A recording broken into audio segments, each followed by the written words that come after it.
Hello, and welcome to this week's episode of the Overseas Leafs Report.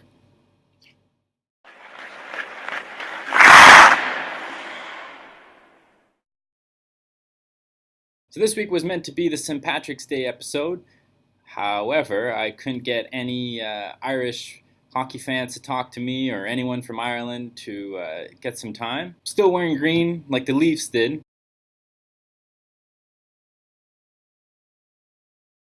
Fukushima connection, obviously that's been on my mind.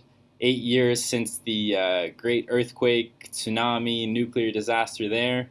Obviously this week also had the Christchurch mosque shooting. So there's been a lot to think about outside of hockey. And if you were paying any attention to the Leafs games this week, let's just say it didn't go according to plan. Started off with an important matchup versus the Tampa Bay Lightning. Obviously, Tampa Bay has run away with the league this season. First team to clinch a playoff spot. The obvious President's Trophy winner this season. But I was looking forward to this match as an opportunity for the Leafs to test themselves against the league's best. But even from early on, it's quite obvious that this wasn't going to be close. Tampa Bay was winning all the battles, badly outshooting the Leafs. They scored 4 goals before Freddie Anderson was pulled.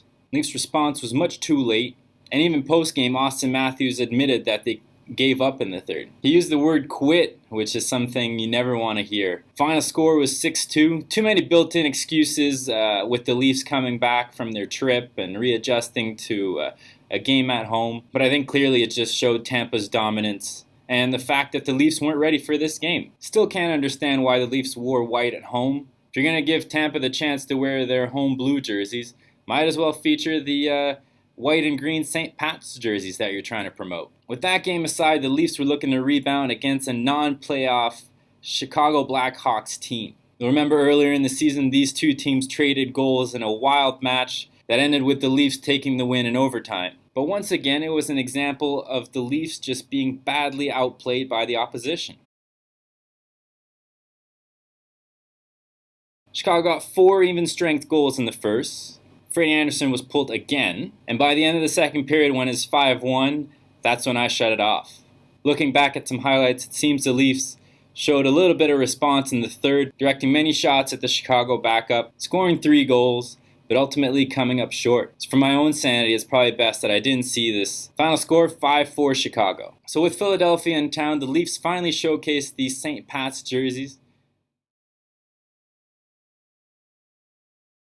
Pretty cool with the green accents, and a nice way to honor the team's history. Philadelphia is another non-playoff opponent at the moment. Got a really good record recently, and took it to the Leafs early.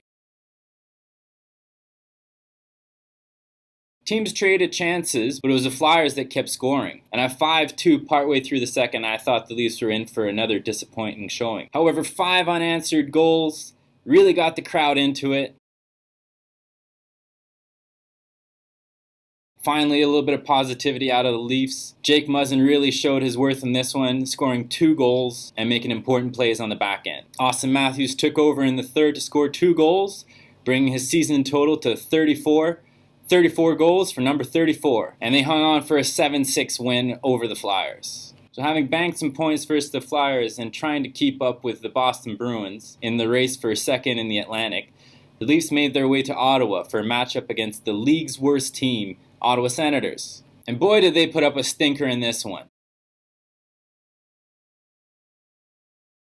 Ottawa came out with some unexpected motivation. I mean, they've got a collection of guys that are all playing for roster spots next year. Leafs were flat and couldn't get anything going. It's hard to blame Sparks here when the team in front of him isn't playing any defensive hockey at all. There must be something about Magnus Paajarvi when he's playing the Leafs. He always seems to show up. 2 goals in this one, for a grand total of 9 on the season. Only highlight for the Leafs in this one was maybe John Tavares getting his 40th goal on the power play.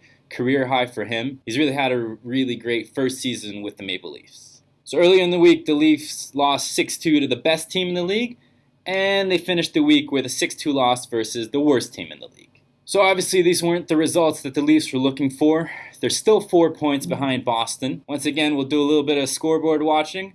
The Leafs really need to make sure they get their own points here. I'm hoping for a big goaltending bounce back and obviously some stronger defensive play. It's March break for us here, so I'll be coming at you from a new tropical location next time. Hope to see you then. The Twitter account hasn't changed, @OverseasLeafs. Go check that out for any updates during and after all Maple Leafs games.